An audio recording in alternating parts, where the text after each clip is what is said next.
ইংলিশে যেটা বলে মিউজিয়াম, বাংলায় সেটা সংগ্রহশালা। তো তার ভেতরেই প্রবেশ করে দেখবো যে এর ভেতরে কি কি আছে।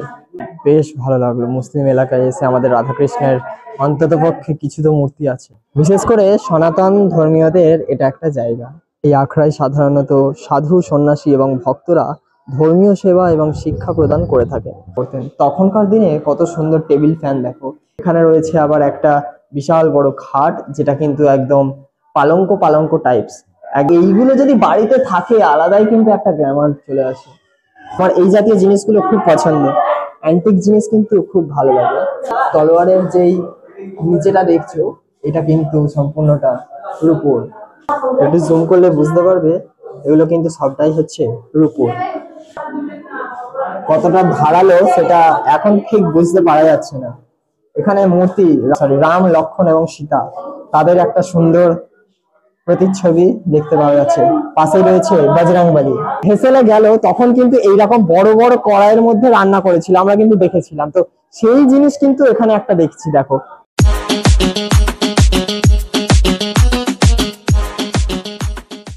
এই হলো রঘুনাথজির টেম্পল। এখন যাচ্ছি রঘুনাথজি টেম্পল দেখার জন্য। রঘুনাথজি টেম্পল মুর্শিদাবাদের একটি ঐতিহাসিক এবং জনপ্রিয় মন্দির। এটি রাজা রঘুনাথ সিংহ দ্বারা প্রতিষ্ঠিত হয়েছিল এবং মন্দিরটি মূলত ভগবান রামচন্দ্রের প্রতি উৎসর্গীকৃত। এখানে ভগবান রাম, সীতা, লক্ষ্মণ এবং হনুমানের মূর্তি প্রতিষ্ঠিত রয়েছে।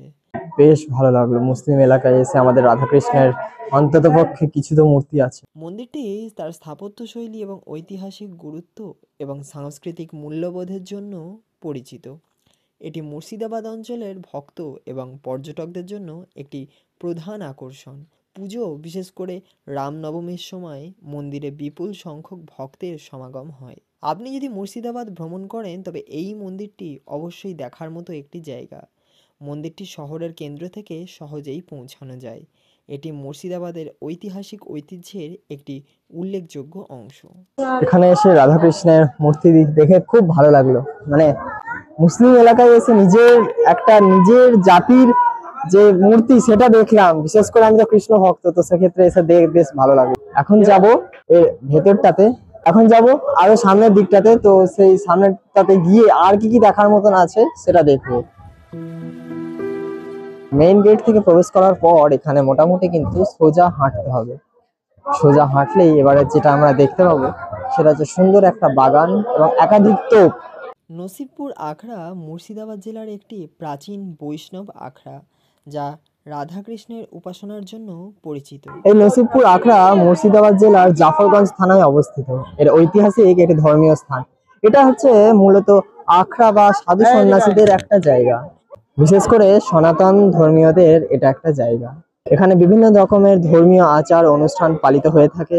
নসিবপুর আখড়ায় বিখ্যাত রয়েছে তার আধ্যাত্মিক এবং গুরুত্ব প্রাচীন ঐতিহ্যের দ্বারা, যেটা দীর্ঘদিন ধরে ভক্তদের মধ্যে একত্রিত করে চলেছে। যদি এখানের ইতিহাসের কথা বলতে হয় তাহলে বলতেই হবে যে নসিবপুর আখড়ায় বিশেষ ইতিহাস রয়েছে। এটা মূলত হিন্দু ধর্মের কেন্দ্রবিন্দু হিসেবে কিন্তু প্রতিষ্ঠিত। এখানে রাধাকৃষ্ণের পুজো থেকে শুরু করে অন্যান্য আধ্যাত্মিক কার্যক্রম অনুষ্ঠিত হয়ে থাকে। এই আখড়ায় সাধারণত সাধু, সন্ন্যাসী এবং ভক্তরা ধর্মীয় সেবা এবং শিক্ষা প্রদান করে থাকে এবং আশেপাশে বহু পুরনো স্থাপত্য এবং সন্ন্যাসীদের জন্য নির্মিত ছোট ছোট কুঠুরিও রয়েছে। এই ধর্মীয় উৎসব আয়োজনের জন্য বিশেষভাবে পরিচিত, যেমন বৈশাখী পূর্ণিমা, শ্রীকৃষ্ণের জন্মাষ্টমী, দুর্গাপুজো ইত্যাদি। নসিবপুর আখড়ায় ধর্মীয় আচার অনুষ্ঠান এবং সাধুদের জন্য একটি বিশেষ গুরুত্বপূর্ণ। এখানকার আধ্যাত্মিক ঐতিহ্য এবং পুরনো ধর্মীয় সংস্কৃতি বিশেষভাবে প্রভাবিত করেছে স্থানীয় জনগণদের। এখানে নিয়মিত ধর্মীয় উৎসব এবং মেলা অনুষ্ঠিত হয়, যেখানে বিভিন্ন স্থান থেকে ভক্তরা এসে থাকেন। এখন প্রবেশ করব এখানের সংগ্রহশালা, ভেতরে কি আছে সেটা দেখার জন্য। ইংলিশে যেটা বলে মিউজিয়াম, বাংলায় সেটা সংগ্রহশালা। তো তার ভেতরেই প্রবেশ করে দেখবো যে এর ভেতরে কি কি আছে। তো এখানে রয়েছে কিন্তু অনেক বসার জন্য চেয়ার, যেটা এখানের যে শিক্ষাগুরু যারা আছেন তারা ব্যবহার করতেন।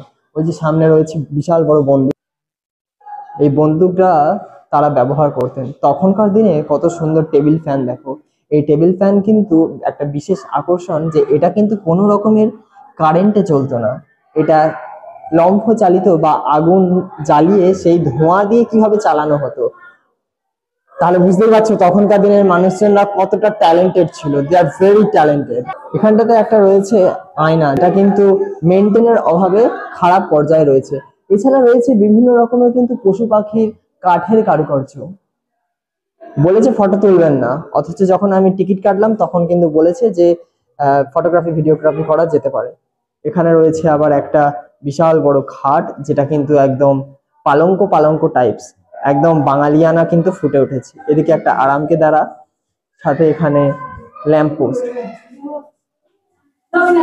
কত সুন্দর কিন্তু এখানে রয়েছে শ্বেত পাথরের একটা মূর্তি। এটা রয়েছে একটা সুন্দর সিন্দুক। তো এইগুলো যদি বাড়িতে থাকে আলাদাই কিন্তু একটা গ্ল্যামার চলে আসে। এখানে রয়েছে একটা কি সুন্দর ল্যাম্প, উপরে হ্যাঙ্গিং ল্যাম্প। এদিকে রয়েছে একটা ফ্লাওয়ার ভাস, যেটা কিন্তু অনেকটাই বড়। এবার দেখে নেবো আর কি কি আছে। ওয়াও, ভেরি অ্যান্টিক জিনিস, আমার এই জাতীয় জিনিসগুলো খুব পছন্দ। অ্যান্টিক জিনিস কিন্তু খুব ভালো লাগে। এই হলো একটা রাধা কৃষ্ণের প্রেম কাহিনীর একটা সুন্দর মূর্তি, যেটা দেখতে কিন্তু অসাধারণ লাগছে।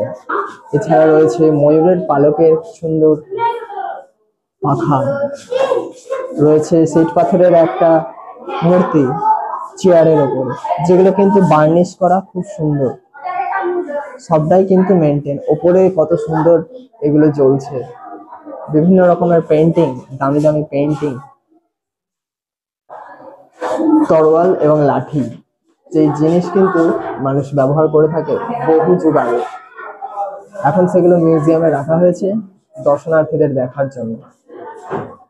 এই রয়েছে তলোয়ার, তলোয়ারের যেই নিচেটা দেখছো এটা কিন্তু সম্পূর্ণটা রূপোর। এইসব তলোয়ার নিয়ে তারা যুদ্ধ করত। কত রকমের ছুরি, একটু জুম করলে বুঝতে পারবে এগুলো কিন্তু সবটাই হচ্ছে রূপোর। বিভিন্ন রকমের তহবিল, এই সমস্ত তহবিলে তারা লিখে দিয়ে গেছিল কোনটা কার জিনিস, কে কোনটা ব্যবহার করবে, যাবতীয় তথ্য। এছাড়া এখানে বিভিন্ন রকমের শোপিস টাইপের আছে, যেগুলো তারা ব্যবহার করতো। এটা একটা বিচে, কিন্তু কি কাজে ব্যবহার করা হয় আমার বিশেষ জানা নেই। এখানে রয়েছে বিভিন্ন রকমের ব্রোচ, মানে কাজকর্মের দিক থেকে, কাজকর্ম নৈপুণ্যের দিক থেকে তারা কতদূর কি কোন পদে উপস্থিত থাকবে তাদের জন্য কিন্তু রয়েছে সেই সব ব্রোচ, তাদের মেন বসার সিট এবং লাইব্রেরি।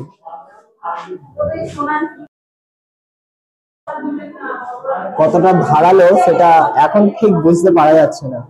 এখানে মূর্তি, সরি, রাম লক্ষ্মণ এবং সীতা, তাদের একটা সুন্দর প্রতিচ্ছবি দেখতে পাওয়া যাচ্ছে। পাশে রয়েছে বজরংবলী। এখানে রয়েছে কুড়ুল, কত রকমের বিভিন্ন রকমের কুড়ুল।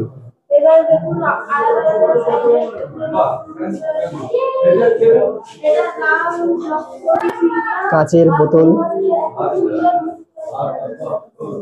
এখানে হচ্ছে একটা ল্যাম্প পোস্ট, কত সুন্দর।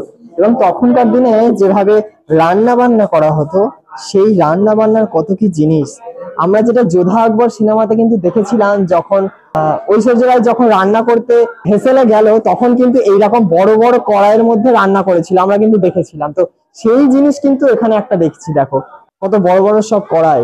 এবং এখানে জাঁতা, যেটা দিয়ে কিন্তু গম পাশাই করা হতো। এই হলো তাদের প্রাইভেট গাড়িও বলা যেতে পারে। এই গাড়িতে কিন্তু আমাদের এখনকার দিনে যেটা টোটো বলে থাকি, তখনকার দিনে কিন্তু সামনে ঘোড়ার গাড়ি, ঘোড়া আটকে দিত, তারপর তারা যেত তাদের প্রাইভেট কাজ করার জন্য। এখন সেটা দর্শনার্থীদের ঘোরার জায়গা হয়ে গেছে, মানে এটা দিয়ে ছবি তোলে মিউজিয়ামে রাখার মতন একটা জায়গা হয়ে গেছে। এখানে আবার লেখা আছে কামানে হাত দিলে 500 টাকা জরিমানা। অর্ধেক মানুষ হাত দিয়েই ছবি তুলেছে। বাঙালিকে বারণ করা খুব দুষ্কর ব্যাপার, খুবই দুষ্কর ব্যাপার। সামনে আরেকটা দেখার জায়গা আছে, দেখা যাক কি মন্দির সেটা। এখন প্রবেশ করব এই মন্দিরের ভেতর। প্রথমে প্রবেশেই দেখা যাচ্ছে বলছে জুতো খুলে প্রবেশ করুন, তাই জুতো খুলে এখন ভেতরে এখানে রাধাকৃষ্ণের মূর্তি রয়েছে প্রতিষ্ঠিত হয়ে। ঢুকেই একটা আলাদাই শান্তি পাচ্ছি। CCTV camera. এখানে কিন্তু ভিডিওগ্রাফি করা, মোবাইল নিয়ে যাওয়া নিষিদ্ধ, জানি না কতটা করতে দেবে। যা ভক্তদের কাছে অত্যন্ত পবিত্র। প্রতিদিন ভোর থেকে রাত পর্যন্ত এখানে পূজা অর্চনা ও কীর্তন অনুষ্ঠিত হয়। বিশেষ করে জন্মাষ্টমী ও রাস পূর্ণিমার সময় এখানে বিশেষ উৎসবের আয়োজন করা হয়, যেখানে ভক্তরা সমাবেত হয়ে রাধাকৃষ্ণের লীলা স্মরণ করে। কত সুন্দর সুন্দর আর কৃষ্ণ ঠাকুর তাদের সখীদের নিয়ে খেলছে, সেই সমস্ত কিন্তু বর্ণিত রয়েছে ঠিক এই মন্দিরের সামনে।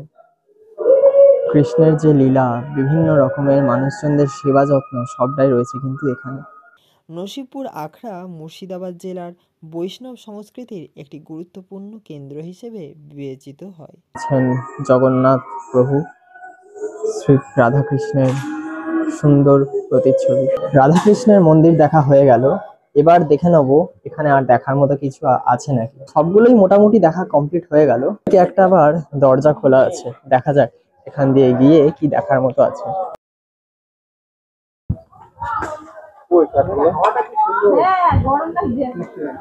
এই দরজা দিয়ে গিয়ে বিশেষ কিছু দেখার মতো পেলাম না। এই হলো টোটাল 360 ভিউ। ঘুরতে আসলে সময় যে কোথা দিয়ে বেরিয়ে যায় সেটা কিন্তু খুবই মানে চাপের একটা ব্যাপার যাকে বলে। কোথা দিয়ে সময় চলে যায়, এই জাস্ট ঢুকলাম মনে হলো, অথচ দেখা যাচ্ছে আমরা এখানে 40 মিনিট কাটিয়ে ফেললাম। দেখা হয়ে গেল, এবার যাই বাইরে বেরিয়ে অন্য যেই ট্যুর স্পট গুলো আছে সেগুলো দেখার জন্য। তো বন্ধুরা, কেমন লাগলো মুর্শিদাবাদের নসিবপুর আখড়ার এই ইতিহাস? যদি ভালো লেগে থাকে তো অবশ্যই ভিডিওটাকে লাইক, শেয়ার, কমেন্ট করে পাশে থেকো, যাতে এইরকম ভিডিও তোমাদের সাথে প্রতিনিয়ত ছেড়ে থাকতে পারি। ততক্ষণ তোমরা ভালো থাকো, সুস্থ থাকো, দেখা হচ্ছে পরের ভিডিওয়। আজকের জন্য নমস্কার।